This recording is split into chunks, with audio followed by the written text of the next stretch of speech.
Todo el mundo sabe que los videojuegos se inventaron en 1958, siendo el primer videojuego Insaniquarium, de Nintendo. El juego trata sobre salvar a tus peces de Satanás. Pero, ¿conocías a estos otros peces del mundo de los videojuegos? Una vez estaba en una venta de garaje y vi un videojuego para peces. Era un CD cubierto por completo con cinta de pintor y con la palabra Fish escrita con rotulador permanente. Costaba $30 y supe al instante que tenía que comprarlo. Llegué a casa con el videojuego de peces, lo inserté en mi ordenador personal y un pequeño hombre pez me recibió, diciendo: «Bienvenido a mi juego de peces. Debes tener 18 años para ver este juego». Pero yo tenía 5 años, así que mentí y dije que sí. Entonces vi vídeos de peces involucrados en peleas de pandillas y el volumen de mi ordenador se subió al máximo por sí solo, así que apagué el PC.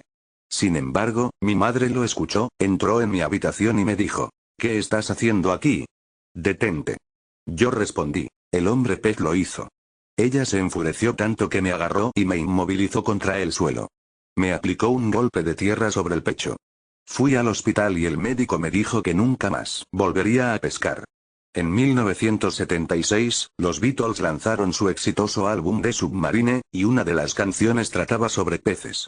Un día estaba en una venta de garaje y vi el CD del álbum The Submarine de los Beatles. Costaba $40, así que lo compré.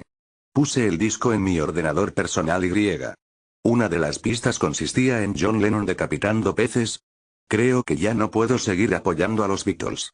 En fin, seguí escuchando, y mi canción favorita de los Beatles sobre peces resultó ser Maxwell's Silverfish, escrita por Paul McCartney. En la serie de videojuegos Super Mario, juegas encarnando a Super Mario y debes salvar a la princesa de Joseph Stalin. En Super Mario luchas contra muchos peces, y uno de ellos es un pez llamado Cheapskate, que tiene unos labios enormes. Jaja, ya sabes lo que eso significa, poing, poing, jaja. Perdón. En la franquicia de Sonic, creada por Masahiro Sakurai, Sonic debe salvar a Tails de Joseph Stalin.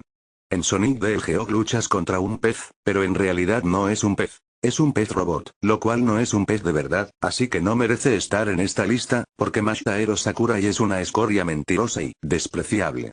Sonic CD es un videojuego excelente, ya que fue revolucionario en su época. Al igual que en Half-Life, The Gaben Away, en el primer Half-Life, luchas contra un pez enorme y su nombre es Long. Es posible que tengas que luchar contra peces en Half-Life 2, pero nunca lo terminé. Odio Half-Life 2 porque está ambientado en Europa, y odio Europa, especialmente a los franceses. Aplastaré a todos los franceses bajo mi pulgar.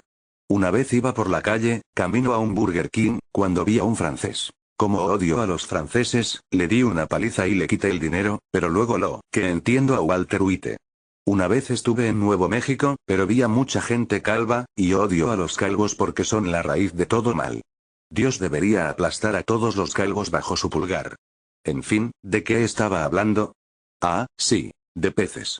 En Crash Bandicoot para la Nintendo Leapfrog, Crash Bandicoot hace que un pez le chupe la picha. Tal vez eso haya sucedido, pero no lo sé, porque nunca jugué a Crash Bandicoot. Conocí a alguien a quien le gustaba Crash Bandicoot, y ese tipo mataba bebés. En fin, peces. En Mega Man para PC, Mega Man tiene que luchar contra un pez. Donen $20 billones a Benjamin Netanyahu. En Super Mario hay un enemigo que se llama Decheat.